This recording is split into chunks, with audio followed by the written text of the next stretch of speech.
आपका स्वागत है मेरे अगले वीडियो में।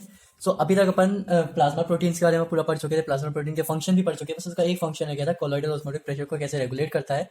तो वो अपना रह गया था, उसमें स्टालिंग फोर्सेस पढ़ने थे। तो वो वाला जो लेक्चर है वो आज अपन यहाँ पे कवर कर रहे हैं। जैसा कि आप सब देख रहे हैं, ये डायग्राम में पहले से मैंने बना के रखा हुआ है। ये डायग्राम में क्या हो रहा है, कैसे हो रहा है, वो अपन चला फटाफट डिटेल में पढ़ लेते हैं। बेसिकली अपन ने पढ़ते आए हैं क्या होता है कि आर्टरी में ब्लड फ्लो होता है।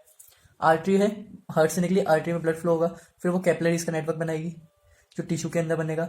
उसके बाद फिर वो वेन्स में टर्मिनेट हो जाएंगी, ठीक है। और फिर ये वापस हार्ट में जाएगा, फिर लंग्स में जाके प्यूरिफाई होकर वापस आएगा। तो ये जो कैपिलरी का नेटवर्क है, यहीं पे सारी कहानी हो रही है अपना ऑस्मोटिक प्रेशर की। सारा ऑस्मोटिक प्रेशर का रेगुलेशन वगैरह है, सब कुछ यहीं पे होना है। तो वही अपन यहाँ पे मैंने एक छोटा सा डायग्राम बना के रखा हुआ है। तो ये क्या है, ये एक अपनी आर्टरी है, ओके। ये आर्टरी है, ये अपनी क्या है, वेन, ठीक है। अब क्या होगा कि आर्टरीज को और वेन को कनेक्ट कौन करती है बीच में? ऑब्वियसली बिल्कुल सही बोल रहे हो आप। मैं इसको ब्लैक कलर से लिख देता हूँ, थोड़ा और डिफरेंशिएशन लगेगा। ये हो गई अपनी कैपिलरी, ठीक है। अब फटाफट आप मेरे को दिमाग लगा के बताओ कि अब आर्टरी से वेन में के साइड जब ब्लड फ्लो होगा तो इतने इतने पोर्शन में, इसको दो पार्ट में डिवाइड कर देता हूँ इस पोर्शन को मैं।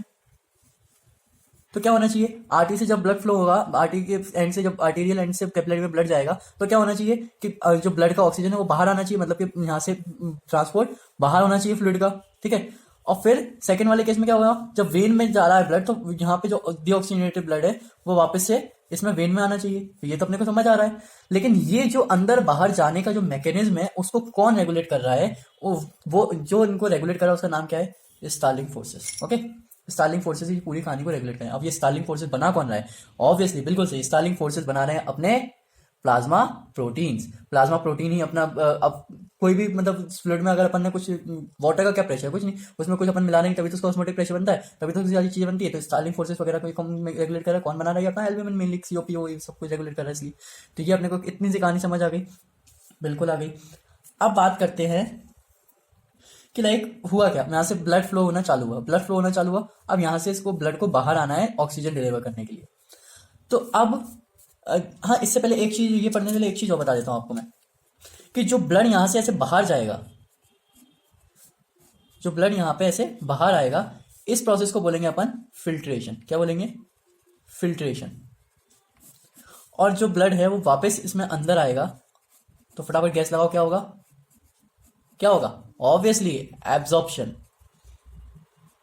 ठीक है। मतलब फिल्टर होगा, फिल्टर हुआ ब्लड और यहाँ पे एब्जॉर्ब हो गया। तो ये तो सिंपल सी कहानी हो गई।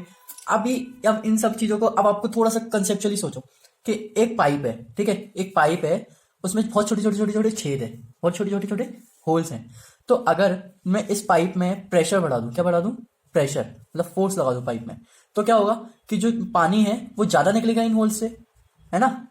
और अगर मैं प्रेशर कम कर दूं तो पानी कम निकलेगा इन होल से। यही तो बात होगी।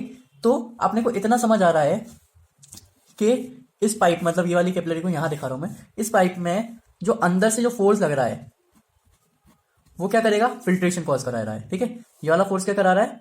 Causing filtration. ये फिल्ट्रेशन कॉज करा रहा है, ठीक है। अब ऑब्वियसली यहां पे भी कुछ फ्लूइड होगा, इंटरस्टिशियल फ्लूइड। तो ये वाला फ्लूइड होगा वो इसको ढक्का देगा, ये आने नहीं देगा। तो ये वाला फ्लूइड है, ये क्या करा रहा है?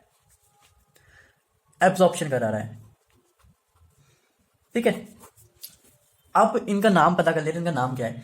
जो फिल्ट्रेशन कराता है उसका नाम है हाइड्रोस्टेटिक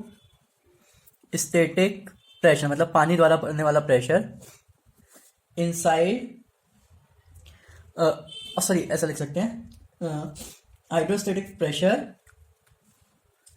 इनसाइड और सॉरी अक्रॉस कैपिलरी वॉल, मतलब कैपिलरी वॉल पे पड़ने वाला हाइड्रोस्टेटिक प्रेशर, ठीक है। अब इंटरस्टिशियल फ्लूइड इसका ऑस्मोटिक प्रेशर होगा, बिल्कुल होगा। तो इसका नाम है COP across, colloidal osmotic pressure across capillary wall. तो ये जो दोनों फोर्सेस हैं ये एक दूसरे को अपोज करते रहते हैं, ठीक है। तो अब आर्टीरियल एंड पे क्या होगा, वेनस एंड पे क्या होगा, वो अपन को फटाफट वो पढ़ लेते हैं, ठीक है। तो फिर पहले तो अपन फिल्ट्रेशन पढ़ लेते हैं, इसके अलावा दो और स्टार्लिंग फोर्स होते हैं, वो उनको भी देखेंगे, ठीक है। तो ये हो गया।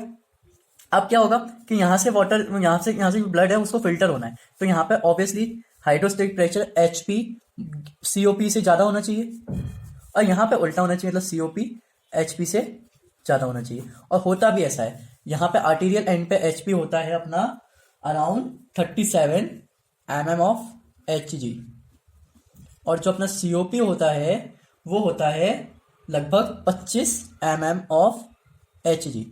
तो अब फिल्ट्रेशन का जो प्रेशर है वो कितना होगा, एचपी माइनस सीओपी, मतलब उसी प्रेशर से पानी बाहर निकलेगा, मतलब 37 minus 25, that comes to be 12 mm of HG.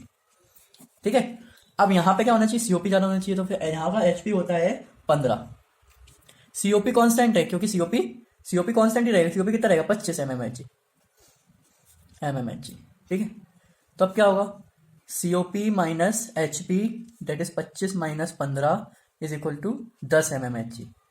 ठीक है, तो क्या हुआ, इसमें 12 एमएमएचजी के फोर्स प्रेशर से फिल्ट्रेशन हुआ, इसमें 10 एमएमएचजी के प्रेशर से एब्जॉर्प्शन लगभग बराबर। ठीक है, इसके अलावा ये तो दो स्टालिंग फोर्सेस अपन ने ये पढ़ लिए। ठीक है, पहला मैं यहाँ पे नंबर 1 लिख रहा हूँ, नंबर 2 दो Starling force, total Starling force 4 होते हैं, दो और होते हैं, कौन से होते हैं, सबसे पहला एक ग्रीन से लिख देता हूँ, सही रहेगा, hydrostatic pressure in interstitial fluid, मतलब जो इंटरस्टिशियल फ्लूइड है उसका भी तो हाइड्रोस्टेटिक प्रेशर होगा ना, वो ये हो गया अपना तीसरे नंबर का। और फाइनली चौथे नंबर पे क्या आता है अपना, interstitial fluid osmotic pressure. Okay, osmotic pressure भी होगा फ्लूइड का। तो ये दोनों जो होते हैं, ये दोनों होते हैं अपने इंटरस्टिशियल फ्लूइड के, बट इसेंशियली ये दोनों एक दूसरे को कैंसिल कर देते हैं। तो जो सीओपी और जो फिल्ट्रेशन और एब्जॉर्प्शन में इनका कोई रोल नहीं होता, क्योंकि लगभग ये दोनों बराबर होते हैं और एक दूसरे को कैंसिल कर देते हैं, हाइड्रोस्टेटिक प्रेशर इंटरस्टिशियल फ्लूइड का और इंटरस्टिशियल फ्लो ऑस्मोटिक प्रेशर का। तो ये स्टार्लिंग फोर्सेस और सीओपी और एल्ब्यूमिन का जो फंक्शन होता है उसके ऊपर का लगभग सारी चीजें यहाँ पे क्लियर अपनी हो जाती हैं। इसके अलावा एक चीज और आपको यहाँ पे कंसेप्चुअली आपको जरा 11 की केमिस्ट्री से याद दिला दूं कि अगर मॉलिक्यूलर वेट ज़्यादा होगा तो उसका ओस्मोटिक प्रेशर भी ज़्यादा होगा, मतलब ये जो ज़्यादा मॉलिक्यूलर वेट का अपन पानी में घोल देंगे तो ऑस्मोटिक प्रेशर उसका ज़्यादा होगा, यानी सीओपी भी ज़्यादा होगा। तो ये अपने को थोड़ा सा कंसेप्ट याद रखना है। इसलिए जो एल्ब्यूमिन होता है, इसीलिए albumin contribute the most. Okay, तो ये हो गई अपनी कहानी खत्म। स्टार्लिंग फोर्सेस का यही था, पूरी कहानी आपको समझ आई होगी। So thank you for watching my video. अगर आपको कोई भी सजेशन देना है, कोई भी फीडबैक देना है, तो आप फ्रीली कमेंट्स में लिख सकते हैं, और आपको कोई पर्टिकुलर टॉपिक पे वीडियो चाहिए तो वो भी आप मेरे को लिख सकते हैं।